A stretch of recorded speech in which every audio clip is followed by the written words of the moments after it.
जीतने वालों को मेरा सलाम। इटली के छोटे से पोर्ट मसीना पर 12 जहाज आए, लेकिन ना उन जहाज पर कोई आदमी दिखा, ना कोई आदमी जहाज से उतरा।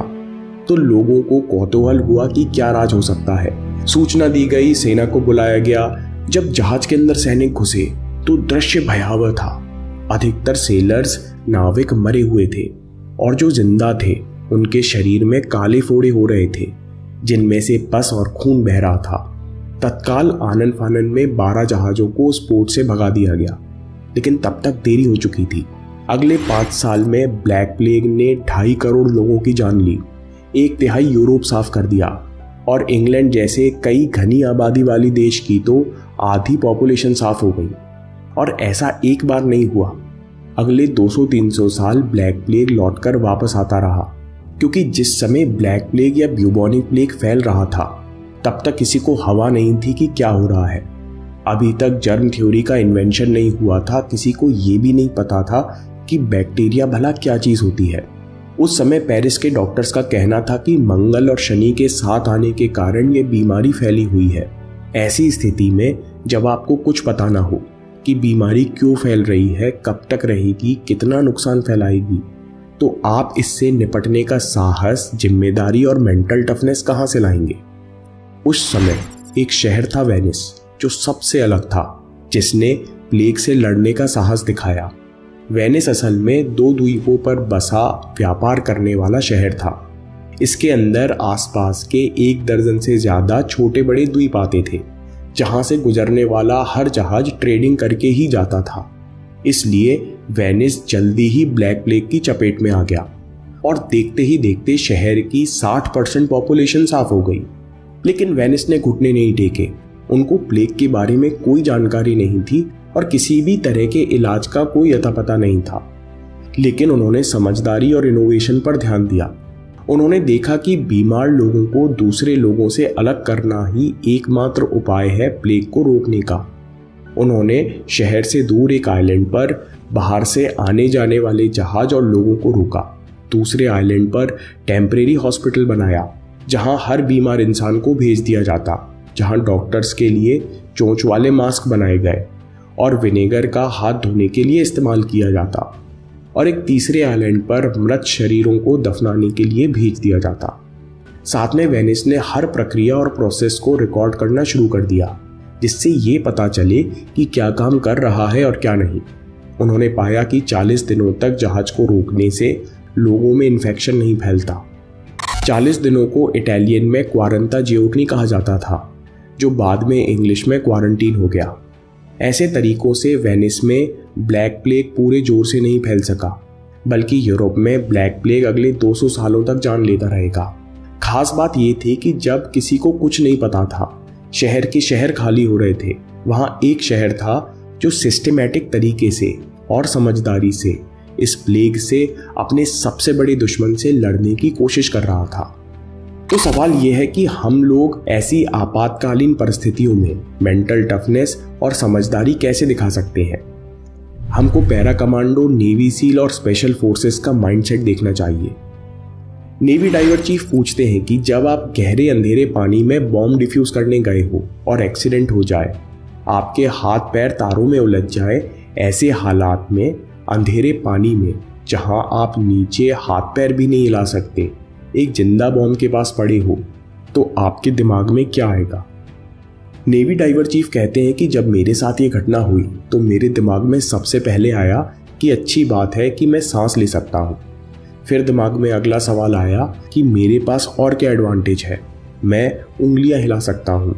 अच्छा, मेरे साथ और क्या सही हो रहा है, मैं अपने दोनों हाथों से घुटनों को छू सकता हूँ। और ऐसे करते करते मैंने खुद को अंधेरी मौत से निकाल लिया। दोस्तों, आप कहोगे अच्छा पॉजिटिव थिंकिंग। जी बिल्कुल नहीं। हम यहाँ सोच तो बिल्कुल नहीं रहे, बल्कि उन चीज़ों पर ध्यान दे रहे हैं जो हमारे फेवर में है और जिनका हम कुछ कर सकते हैं। आप इसे कह सकते हैं पॉजिटिव कंट्रोल ऑन अटेंशन। जब आपको लगता है कि अब तो कुछ भी हमारे कंट्रोल में नहीं है, हमारे साथ कुछ भी अच्छा नहीं हो रहा, तो आप नेगेटिव होना शुरू हो जाते हो। एक्सीडेंट्स या बुरे रिजल्ट्स के केस में अक्सर ऐसा होता है। स्पेशल कमांडो ट्रेनिंग भी आपको उन पॉजिटिव छोटी या बड़ी चीज़ों पर अपना अटेंशन शिफ्ट करना सिखाती है जो आप इस समय कंट्रोल कर सकते हो, और जब आप उन पर एक्शन लेने लगते हो तो आपातकालीन घटना से भी बचने के चांसेस बढ़ जाते हैं। अगली बात है फिजिकल फिटनेस। मेंटली टफ लोग शारीरिक और मानसिक तैयारी की इंपॉर्टेंस समझते हैं क्योंकि आपका एटीट्यूड बदल देती है। रिसर्चर्स मानते हैं कि विगरस एरोबिक एक्सरसाइजेज में लोगों को वही सारे सिम्टम्स फेस करने पड़ते हैं जो वो एंजाइटी के दौरान फेस करते हैं, जैसे तेज हार्ट बीट, सांस लेने में तकलीफ होना, मुंह सूखना, शारीरिक डिस्कम्फर्ट और पसीना बहना। समय के साथ लोग अपने अनुभव से ये बात सीख जाते हैं कि ये सारे सिम्टम्स उन्हें परेशान कर सकते हैं लेकिन उनकी जान नहीं ले सकते। इसलिए स्ट्रेस के प्रति उनका एटीट्यूड बदल जाता है। ये लोग परेशानी को यानी स्ट्रेस को हार या डिफीट से इक्वेट नहीं करते और मैदान में टिके रहते हैं। अगली चीज जो डिजास्टर सर्वाइवर, वॉर सर्वाइवर्स और कमांडो में कॉमन होती है कि वो सर्वाइवल को गेम बना लेते हैं। नेवी सील जेम्स वॉटर कहते हैं कि कई लोग इस बात को नहीं समझते कि बर्ड्स ट्रेनिंग इतनी कठिन बनाई जाती है कि आपका मैक्सिमम विनिंग रेट 50% ही हो सकता है। कोई सेट नियम नहीं है। अगर आप सबसे अच्छे, सबसे फौलादी कैडेट हो तो आपको इंस्ट्रक्टर ज़्यादा परेशान करेंगे। आप कुछ भी करो, कितने भी अच्छे हो, आप आधी बार फेल ही होगे क्योंकि वो देखना चाहते हैं कि आप क्या एक के बाद एक हार बर्दाश्त कर सकते हो, आप फेलियर में कैसा रिएक्ट करते हो, आप दुखी होकर बैठ जाते हो, हार मान लेते हो या फिर कुछ ना कुछ कोशिश करते हो। और आप कोशिश तभी कर सकते हैं जब आप इस पूरी ट्रेनिंग को एक खेल की तरह खेल सको। इसलिए हम अपने चैलेंजेस को परेशानियों की जगह वीडियो गेम के एक लेवल की तरह देख सकते हैं। जब एक लेवल पार हो जाए तो अपने आप को छोटा सा फनी इनाम दे सकते हैं और फेल हो जाए तो दोस्तों के साथ बैठकर अपना मजाक उड़ा सकते हैं, क्योंकि युद्ध आसान नहीं होता, ना शरीर पर, ना दिमाग पर, ना इमोशंस पर, और ट्रेनिंग भी खास तौर पर कठिन बनाई जाती है। इसलिए नेवी सील में कहा जाता है कि अगर आप ट्रेनिंग में हर दिन अपने ऊपर हंस सकते हो तो आप ट्रेनिंग निकाल ले जाओगे। अगली बात जो रेजिलियंस के लेखक कहते हैं कि वो ऐसी कौन सी चीज़ है जो लोगों को विपत्ति से निकालने में सबसे ज़्यादा निर्णायक थी। वे कहते हैं कि सबसे बड़ा फैक्टर था कि लोग अपने से बड़े किसी मिशन पर विश्वास करते थे। कोई अपने टीम के लिए करना चाहता था, कोई अपने देश के लिए, कोई परिवार के लिए।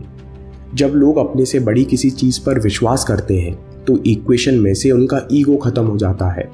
ऐसे लोग फेलियर और सक्सेस दोनों अपने ऊपर नहीं लेते और वे फेलियर्स के कारण रुकते भी नहीं, दूसरों के साथ बेहतर काम कर पाते हैं क्योंकि ये लोग अपने फायदे और नुकसान पर ज़्यादा फोकस नहीं होते।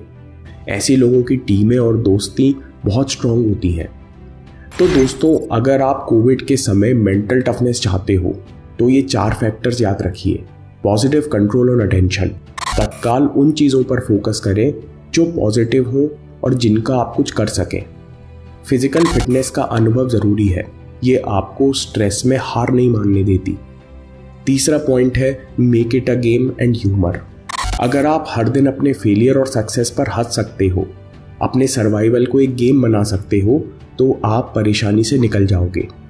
और चौथा पॉइंट है मिशन। जो लोग अपने से बड़ी किसी चीज़ पर विश्वास करते थे, उनका इक्वेशन में से ईगो खत्म हो जाता है। ऐसे लोग कभी फेलियर को पर्सनली अपने ऊपर नहीं लेते। दोस्तों, अगर आपको ये वीडियो पसंद आया तो नेवी सील पर प्लेलिस्ट ज़रूर पसंद आएगी। अभी देखिए या बात के लिए सेव कर लीजिए। आपके समय से कोई वीडियो, कोई ऐप, कोई न्यूज़ कीमती नहीं है। मैं काम के किस्से लाता रहूँगा। हिम्मत, हरकत, होशियारी। हम जीतेंगे।